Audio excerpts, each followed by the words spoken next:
জিলাপি তৈরি হচ্ছে, গরম গরম জিলাপি তৈরি হচ্ছে। সোহেল সাহেব, মিষ্টি দেখেন, এই মিষ্টি খাইবেন না নাকি?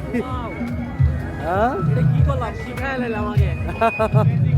এই মিষ্টি খাওয়া যাবে, বালিশ মিষ্টি। লাইভ এত বড় খাওয়া যাইব?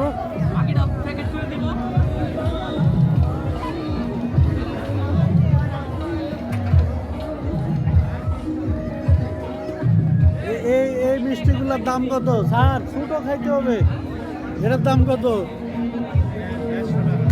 150। আর এটা এটা কত? না দাম কত দাম?